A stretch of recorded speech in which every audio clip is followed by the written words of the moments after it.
Hello dear friends, फिर से आपका स्वागत है ER सोनू शर्मा क्लासेज में किंग ऑफ फिजिक्स। और जैसा कि आपके सामने दिख रहा है, आज मैं आपके सामने मोस्ट इम्पोर्टेंट टॉपिक जो कि आपकी फिजिक्स सेकंड बुक का चैप्टर है इलेक्ट्रॉनिक सेमीकंडक्टर। दोस्तों ये चैप्टर आपके एग्जाम के पर्पज से बहुत इंपॉर्टेंट है। कम से कम 7 नंबर का इसमें क्वेश्चन आता है दोस्तों। और मैं आपको विश्वास दिलाता हूँ कि आपका 7 में से आधा नंबर भी नहीं कटने दूंगा। बस शर्त यही रहेगी कि इस चैप्टर को आपको बिल्कुल अच्छे तरीके से देखना है और उसको एक बार रिवाइज करना है दोस्तों।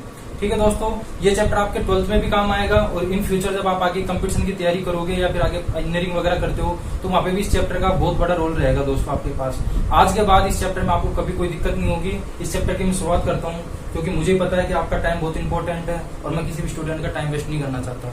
तो इसी के साथ मैं अपना चैप्टर स्टार्ट करता हूँ। चैप्टर है आपका इलेक्ट्रॉनिक सेमीकंडक्टर। लेकिन दोस्तों सेमीकंडक्टर को पढ़ने से पहले अपन एक चीज पढ़ते हैं कि कोई भी मैटर होती है उसकी 3 स्टेज होती है, उसको 3 कैटेगरी में अपन डिवाइड करते हैं। जैसे कि अपन बेसिकली छोटी कक्षाओं में पढ़ते हैं दोस्तों। अब छोटी कक्षाओं में अपन क्या पढ़ते हैं कि मेटल 3 प्रकार की होती है। 3 प्रकार कौन कौन से होते हैं?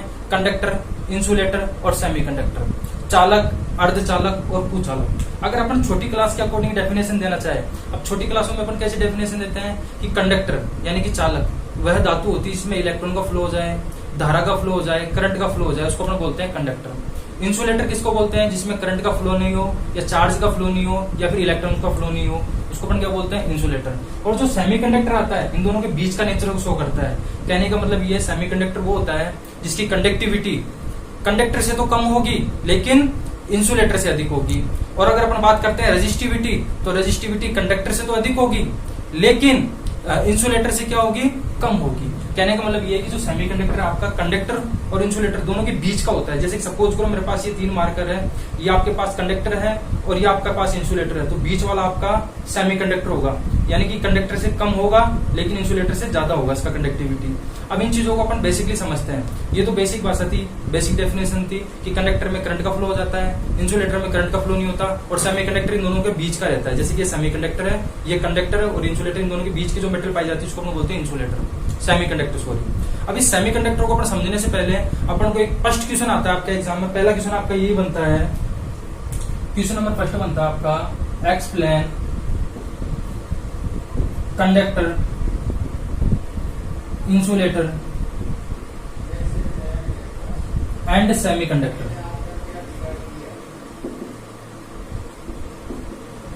Using energy band diagram. Using energy band theory या फिर एनर्जी बैंड डायग्राम। यानी कि अब आपको बेसिक डेफिनेशन नहीं देनी दोस्तों, आपको एनर्जी बैंड डायग्राम के अकॉर्डिंग आपको बताना है कि कौन सा तो कंडक्टर होता है, कौन सा इंसुलेटर होता है और कौन सा सेमीकंडक्टर होता है। भाई अपन छोटी क्लास की तरह डेफिनेशन तो देंगे नहीं अब कि बोल दिया कि भी कंडक्टर होता है इसमें करंट फ्लो हो गई, इंसुलेटर होता है इसमें करंट फ्लो नहीं हुई। अब अपनों को देना है बैंड थ्योरी के अकॉर्डिंग। किसके अकॉर्डिंग देना है दोस्तों? बैंड थ्योरी के अकॉर्डिंग। तो अपन सबसे पहले पढ़ते हैं कि बैंड थ्योरी होती क्या है, उसको अपन समझते हैं। तो समझिए बैंड थ्योरी क्या होती है। बैंड थ्योरी, अब बैंड थ्योरी क्या होती है दोस्तों? अपन एक डायग्राम बनाते हैं, एक ग्राफ बनाते हैं। इस प्रकार का अपन एक ग्राफ बना दिया,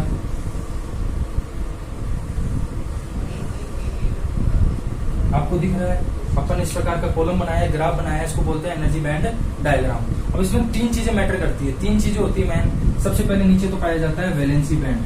क्या पाया जाता है? Valency band. इसको हिंदी में बोलते हैं अपन संयोजी बैंड। क्या बोलते हैं? संयोजी बैंड। और शॉर्ट फॉर्म होती है इसकी वैलेंसी बैंड। अपन इंग्लिश में लिखना चाहे तो इंग्लिश में लिख सकते हैं VALANCY वैलेंसी बैंड। ऊपर पाया जाता है कंडेंसर बैंड। क्या पाया जाएगा दोस्तों? Condenser band. इसको अपन हिंदी में बोलते हैं चालन बैंड। पहला तो होता है आपके पास वैलेंसी बैंड जो नीचे नीचे पाया जाता है, इसके ऊपर होता है आपका कंडेंसर बैंड जिसको अपन बोलते हैं चालन बैंड। और इन दोनों के बीच में गैप पाया जाता है दोस्तों। इन दोनों के बीच में आपको गैप दिख रहा है, ये गैप दिख रहा है, इस गैप को अपन बोलते हैं टेल-EG। इसकी फुल फॉर्म होती है forbidden energy band, energy gap. बीच वाले गैप को अपन क्या बोलते हैं? फॉरबिडन एनर्जी गैप, जिसको मैं किससे शो करता हूँ? ∆EG से रिप्रेजेंट करता हूँ। ई का मतलब एनर्जी, जी का मतलब गैप, यानी कि ये इन दोनों के बीच में गैप पाया जाता है। अब अपन सबसे पहले समझते हैं कि एनर्जी बैंड थ्योरी होती क्या है। अपन किसकी बात कर रहे हैं दोस्तों? एनर्जी बैंड थ्योरी की बात कर रहे हैं। तो आपको सबसे पहले कंडक्टर, इंसुलेटर और सेमीकंडक्टर की डेफिनेशन देने से पहले आपको एनर्जी बैंड थ्योरी के बारे में पता होना चाहिए कि एनर्जी बैंड थ्योरी होती क्या है। तो आपको ये तीन चीजें याद रखनी है, वैलेंसी बैंड, एनर्जी गैप और दूसरा होता है कंडेंसेशन बैंड। इन तीन चीजों की आपको पता होना चाहिए। तो मैं आपको एक एक चीज करके एक्सप्लेन करता हूँ। सबसे पहली चीज आती है आपके पास वैलेंसी बैंड, जिसको मैं हमेशा शॉर्ट में बताऊंगा वीबी से, इसे दर्शाऊंगा हमेशा शॉर्ट में वीबी से। अब दोस्तों वैलेंसी बैंड होता क्या है? वैलेंसी बैंड वह बैंड होता है जिसमें वैलेंसी इलेक्ट्रॉन पाए जाते हैं। वैलेंसी बैंड कौन सा बैंड होता है? वैलेंसी बैंड वह बैंड होता है जिसमें कौन से इलेक्ट्रॉन पाए जाएंगे? वैलेंसी इलेक्ट्रॉन पाए जाएंगे। कौन से इलेक्ट्रॉन पाए जाएंगे? Valency electron. इसमें वैलेंसी इलेक्ट्रॉन पाए जाते हैं। दूसरी चीज आपको याद रखनी है, ये इलेक्ट्रॉन से फुल फिल्ड रहता है या हाफ फिल्ड होता है। तो आपको याद रखना जो वैलेंसी बैंड होता है वो इलेक्ट्रॉन से हमेशा पार्शियली फिल्ड रहता है। पार्शियल फिल्ड का मतलब होता है आंशिक रूप से भरा रहता है।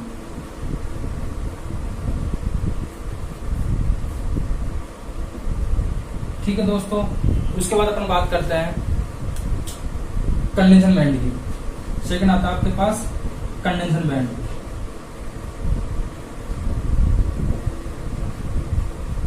अब कंडेंसेशन बैंड क्या होता है दोस्तों? कंडेंसेशन बैंड वह बैंड होता है जो इलेक्ट्रॉन को फ्लो करवाता है। जैसे नाम से पता चल रहा है कंडक्टर, कंडक्टर का काम क्या होता है? चलाना। तो यहाँ पे इलेक्ट्रॉन को फ्लो कौन करवाएगा? कंडेंसेशन बैंड, यानी कि धारा का फ्लो करवाएगा, करंट का फ्लो करवाएगा कंडेंसेशन बैंड। वैलेंसी बैंड का कोई रोल नहीं होता है करंट को फ्लो करवाने में। करंट को कौन फ्लो करवाता है? Condensation band. तो कंडेंसेशन बैंड वह बैंड होता है जो इलेक्ट्रॉन को फ्लो करवाता है। ये किसको कराता है? ये इलेक्ट्रॉन्स को फ्लो करवाता है, यानी कि ये धारा का प्रवाह करवाएगा, उसको अपन बोलते हैं कंडेंसेशन बैंड। पहला आपको समझ में आ गया वैलेंसी बैंड कौन सा बैंड होता है? तो वैलेंसी बैंड वह बैंड होता है जिसमें वैलेंसी इलेक्ट्रॉन पाए जाते हैं। और दूसरा होता है कंडेंसेशन बैंड। तो कंडेंसेशन बैंड कौन सा बैंड होता है? कंडेंसेशन बैंड के बारे में हमेशा ध्यान रखना। कंडेंसेशन बैंड वह बैंड होता है जो धारा का फ्लो करवाता है, करंट का फ्लो करवाता है। उसके बाद तीसरा आता है आपके पास डेल ईजी। क्या आता है दोस्तों? डेल ईजी, यानी कि फॉरबिडन एनर्जी गैप। इसको अपन हिंदी में बोलते हैं वर्जित ऊर्जा अंतराल। वर्जित ऊर्जा अंतराल का मतलब होता है दोस्तों कि वैलेंसी बैंड और कंडेंसेशन बैंड के बीच का एक ऐसा स्थान जहां पर इलेक्ट्रॉन का टहलना वर्जित हो, यानी कि यहाँ पे कोई भी इलेक्ट्रॉन टहल नहीं सकता। यहाँ से इलेक्ट्रॉन यहाँ पे तो जा सकता है लेकिन बीच में टहल नहीं सकता, इसलिए इसका नाम क्या है? फॉरबिडन एनर्जी गैप, यानी कि वर्जित ऊर्जा अंतराल। यहाँ पर इलेक्ट्रॉन का टहलना वर्जित है। ये तीन चीज आपको याद रखनी है।